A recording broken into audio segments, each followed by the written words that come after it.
దాన్ని బెదిరించుకుంటారు. వాడు మళ్ళీ దానికి బార్గెనింగ్ పోల్చుకుంటారు. అట్ట కాదన్నా, అది ఆ రోజు గిల్లేసింది. ఈ రోజు ఇప్పుడు 3 కోట్ల చిల్లర రోడ్స్ వచ్చినాయట. కనీసం ఊళ్ళో ప్రజలకు ఏదైనా వస్తుందంటే నమ్మకాలు నమ్మడం లే.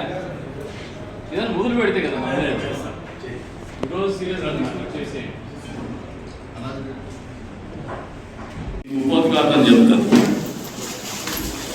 కేంద్ర ప్రభుత్వం ఏదైతే హిందూ ధార్మిక సంస్థలు ఉన్నాయో, దేవాలయాల పునరుద్ధరణ కోసం కావచ్చు, ఆ ప్రాంత అభివృద్ధి కోసం కావచ్చు, హెరిటేజ్ స్ట్రక్చర్స్ని ప్రొటెక్ట్ చేసుకోవడం కోసం కావచ్చు, ప్రజా స్కీమ్ అని ఒక పథకాన్ని ప్రవేశపెట్టింది దేశవ్యాప్తంగా. మన రాష్ట్రంలో కూడా శ్రీశైలం కావచ్చు, అదే అంతర్వేది కావచ్చు, కొన్ని క్షేత్రాలకి ఆల్రెడీ ప్రజా స్కీమ్ కింద మంగళగిరి పానకాల లక్ష్మీ నరసింహస్వామి కావచ్చు, కొద్ది వరకు కొన్ని క్షేత్రాలు ప్రజా స్కీమ్తో కవర్ అయినాయి. నేను కూడా వ్యక్తిగతంగా కేంద్ర మంత్రి గారి దగ్గరికి పోయి, సంబంధిత కేంద్ర మంత్రి గజేంద్ర సింగ్ షెకావత్ గారి దగ్గరికి పోయేసి మన ప్రభుత్వం తరఫున ప్రతిపాదనలు ఏవైతే ప్రజా స్కీమ్ కింద పంపించున్నారో అది కదిరిని వాళ్ళు ఇంక్లూడ్ చేయాలి. నేను అసెంబ్లీలో టూరిజం మినిస్టర్ని మాట్లాడినప్పుడు ప్రభుత్వ క్షేత్రాల్లో మాది పెట్టకపోవడం మీకు రాష్ట్రత్వం నేనే ఢిల్లీకి పోయేసి మళ్ళీ కేంద్ర మంత్రితో మాట్లాడిన తర్వాత ఆయన కన్సల్ట్ తీసుకుని మళ్ళీ ముఖ్యమంత్రి గారితో ఆ లెటర్ మీద దీన్ని ప్రజా స్కీమ్ కింద కదిరిని ఇంక్లూడ్ చేయండి అని చెప్పేసి ఆయన ఎండార్స్మెంట్ తీసుకున్న తర్వాత అఫీషియల్గా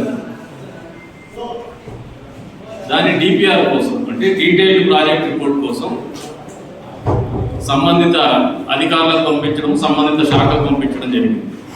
దీనికి సంబంధిత శాఖ ఏదైతే ఉందో అది district tourism officer, tourism development corporation కింద వస్తుంది. డిటిఓ ఎవరైతే ఉన్నారో డిస్ట్రిక్ట్ టూరిజం ఆఫీసర్, ఆయన మామూలుగా ఒక డిపిఆర్ రెడీ చేయడానికి వస్తే నేనే డిటిఓ గారిని అబ్జెక్షన్ చెప్పాను. నేను ప్రతిపక్షంలో ఎమ్మెల్యే ఉన్నప్పుడు 80 లక్షల రూపాయలు వాస్తవంగా డిఓ గారు I'm going by the statistics, actual ఫిగర్స్తోనే పోతున్నాను. ఆ రోజుల్లో ఎందుకు ఇంత మనకు పొటెన్షియల్ ఉంది, ఇక్కడ మనం ఎక్స్ప్లోర్ చేయడం లేదా, దీన్ని మనం ఎందుకు వాడుకోలేకపోతున్నామని ఆలోచించినప్పుడు వాళ్ళతో కూర్చొని చర్చ పెడితే ఎందుకు మన ఉత్సవాలు దేశవ్యాప్తంగా మనం ప్రచారం చేయలేకపోతున్నామంటే వాళ్ళకు వస్తున్నటువంటి బడ్జెట్ బ్రహ్మోత్సవాలకు కానీ 6 లక్షల రూపాయలు. ఇది కూడా కరెక్టే కదా ఆ రోజుల్లో.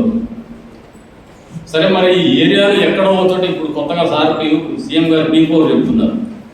ఆ రోజుల్లో ఆ P4 అనేది ఆలోచన చేయలేదు, కానీ ఎక్కడో చోట సమ్మర్ నేషనల్ వెళ్ళక ఎవరెవరు పిల్లిమంటలో కట్టగట్టాలా అంటే డబ్బులు పెట్టాలా అని నేను వ్యక్తిగతంగా డబ్బులు పెట్టి కొద్దిగా ప్రెస్ మీడియా వాళ్ళకు కూడా పెద్ద ఎత్తున ప్రాచుర్యం కల్పించమని వాళ్ళు అడిగి వాళ్ళకు కూడా కొద్దిగా రెవెన్యూ ఇస్తామని చెప్పేసి టీవీ ఛానళ్ళను కూడా తీసుకొచ్చి తర్వాత కళ్యాణ ఉత్సవాన్ని కూడా పెద్ద ఎత్తున నిర్వహిద్దామని ఒక ఆలోచన. ఎందుకంటే ఇది the other way it is nothing but creating revenue, ఆదాయ వనరులు పెంచుకోవడము, ఈ క్షేత్ర ప్రాశస్తాన్ని తెలియజేయడం అనేది ఒక ఆలోచన.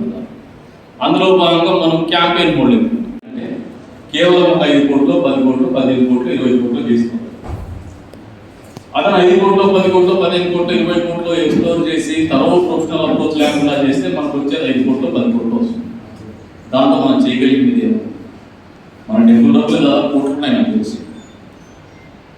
మన ఆలోచన ఏమంటే ఒక ఇంటర్నేషనల్ స్టాండర్డ్ కంపెనీతో మనం చేయించాలని ఆలోచన.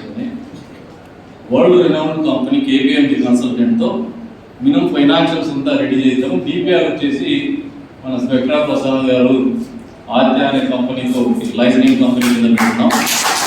ఆయన కూడా ఫినాన్షియల్ ఆర్థిక పరమైనటువంటి ఇబ్బందులు ఉన్నాయంటే దాంట్లో నేను సపరేటర్గా ఉన్నటువంటి వెంకటేశ్వర డెవలపర్స్ నుంచే వాళ్ళ కన్సల్టేషన్ ఛార్జెస్ కూడా ఇస్తూ as a chairman of the constituency development authority ఏదైతే మనం కొత్తగా ఒకటి ఏర్పడింది, దాని చైర్మన్ ఎమ్మెల్యే ఉంటారు, జోనల్ ఇన్ఛార్జ్గా ఆర్డీఓ గారు, నోడల్ ఆఫీసర్ ఒక ఆయన ఉంటారు.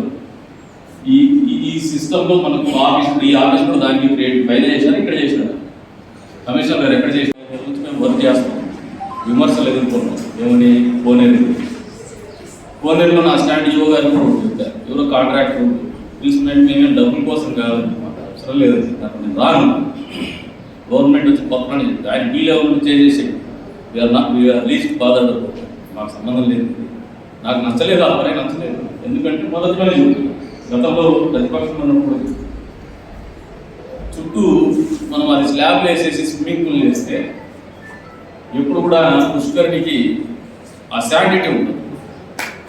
ఆ శాంటిటీ ఉంటుందనే ఉద్దేశానికి ఇప్పుడు కూడా దేవస్థానానికి కూడా ఎందుకు పోతామంటే ఆ భూమి మీద ఉన్నటువంటి ఎనర్జీ కోసం. It's a positive. అట్లే పుష్కరంలో మునిగినప్పుడు కూడా ఆ నీళ్ళు అనేది భూమిని దాటినప్పుడే దాని ఆర్గానిక్ ఏదైతే ఒరిజినాలిటీ డివేట్గా it makes some changes in life. ఎవరైనా మునిగి లేచినోడికి ఆలోచనలు కావచ్చు, ఆరోగ్యరీత్యా కావచ్చు, కొద్ది వరకు ఉపయోగపడేటువంటి పరిస్థితి. ఆ కాంటెక్స్ట్లోనే ఆ పుష్కర్ని కూడా నేను పట్టించుకోకపోవడం జరిగింది. కానీ వేరే దీని వెనుక రాజకీయ ఉద్దేశాలు కానీ దురుద్దేశాలు కానీ ఏది లేదని మీ అందరికీ క్లియర్ చేస్తాను. నోట్తో చెప్పేటువంటి విషయాల్ని మనకు అంత ఇంట్రెస్ట్ ఉండదు. బేసిక్ మేము చిన్నపిల్లలప్పుడు చదువుతున్నప్పుడు ఏదైనా చదువుకోండి 4 సార్లు రాయడానికి అప్పట్లో ఉంటుంది. ఇప్పుడంటే డిజిటల్ లిటరసీ వచ్చేసి పోయింది. 4 సార్లు ఎందుకు రాయమంటారంటే గుర్తుంటారు. అట్లే సినిమా చూస్తే తొందరగా రిజిస్టర్ అవుతుంటారు, ఎందుకంటే ఇంట్రెస్ట్ ఉంటుంది. సర్టెన్ క్రియేటివిటీస్ కూడా వాళ్ళు చెప్పిన చాలా మంది క్యాచప్ కాదు. మీరు ఏదైనా ఐడియాస్ ఇవ్వాలన్నా స్వాములు అదే పని పిలిచిన వాళ్ళ ఆగమ శాస్త్రం ప్రకారం ఏదైనా చేయాలన్నా 10 కోట్ల తీసుకుని 10 కోట్ల దాదాపు తీసుకొచ్చాం. తదుపరి ఇంక ఖరీదులు అన్నీ తెలిసిందే.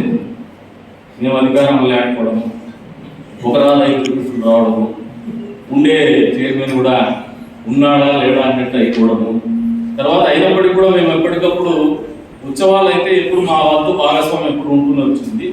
గత ప్రభుత్వ హయాంలో బహుశా మమ్మల్ని ఎంటర్టైన్ చేయకూడదు అనుకుంటారేమో, కానీ అది రాజకీయంగా ఇంకోటో కానీ మేమైతే ఇంటర్ఫియర్ కాలేదు. ఎందుకంటే పాలిటిక్స్ అనేది టెంపుల్లో మాకు ఇష్టం ఉంటుంది. రాజకీయాలు ఇది మనందరికీ మొత్తం.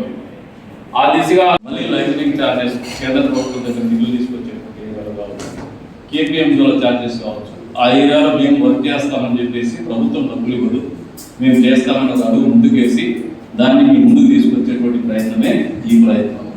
అందులో భాగంగానే ఇన్ ప్రిన్సిపల్ ఒకటి ఇది దాదాపు ఒక 4-5 నెలల నుంచి ఎక్సర్సైజ్ చేస్తున్నాం.